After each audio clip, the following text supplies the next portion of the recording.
प्रणव शब्द शब्द साधना करने वाले बहुत से साधक कानों में उंगली लगा के भी शब्द को सुनने का प्रयास करते हैं, तो उन्हें कौन कौन से शब्द सुनाई पड़ते हैं ये मुझे अनुभव नहीं है। इस संबंध में मैं नहीं बता सकता क्योंकि मैंने शब्द साधना नहीं की है। बाकी 3 ऐसे शब्द हैं जो लगभग सभी साधकों को सुनाई पड़ते हैं, चाहे वो जिस तरह का भी साधन करते हों। यदि वो मंजिल तक पहुंचते हैं, तीनों शब्द उन्हें सुनाई पड़ते हैं, ऐसा मेरा अनुभव है। और 1-2 शब्द तो मेरे और परिचित लोगों ने भी सुने हैं। तो इनमें से प्रणव शब्द किसे कहते हैं ये तो मैं नहीं बता सकता हूँ, किसे क्या नाम दिया गया है, परंतु जो मैंने सुने हैं वो मैं बता रहा हूँ। पहला शब्द मनोमय कोश में सुनाई पड़ता है।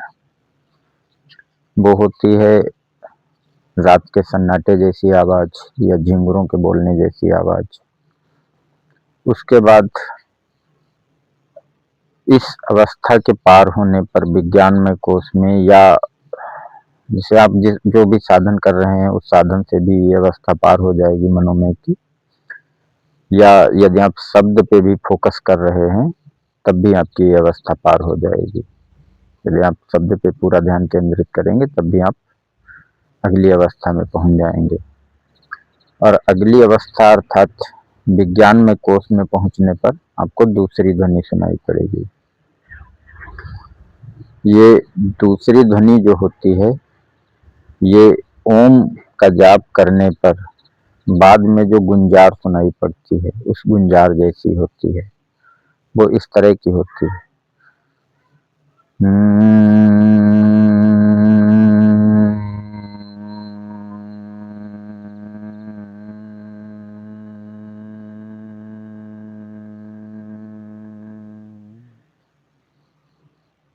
तो इसके बाद में जब अगली अवस्था आती है आनंदमय की, तो वहां पे तीसरी ध्वनि सुनाई पड़ती है। वो एक बहुत ही मधुर संगीत, बहुत प्यारा संगीत, मन को मोहने वाला होता है। मैंने एक बार महाभारत या कृष्ण में शायद वो संगीत सुना था जब वेद व्यास जी का आगमन होता है। उस समय पे बैकग्राउंड में वो म्यूजिक बजता है, वही संगीत आनंदमय में सुनाई पड़ता है। तो ये अवस्थाएं आप जो भी साधन कर रहे हैं उनसे पार हो जाएंगी। और यदि आप शब्द पे भी फोकस कर रहे हैं तब भी आपको अगला शब्द सुनाई पड़ने लगेगा। ये ध्वनियां एक दूसरे से सूक्ष्म हैं। जैसे जो मनोमय की ध्वनि है उससे सूक्ष्म है ये ओम की गुंजार जैसी ध्वनि, और उससे भी सूक्ष्म वो संगीत है। वो एक ही ध्वनि है परंतु उसके सूक्ष्म भाग को, उसके भीतर की ध्वनि मान के चलो, वो दूसरी वाली है, फिर तीसरी वाली, उसके भी भीतर सुनाई पड़ती है।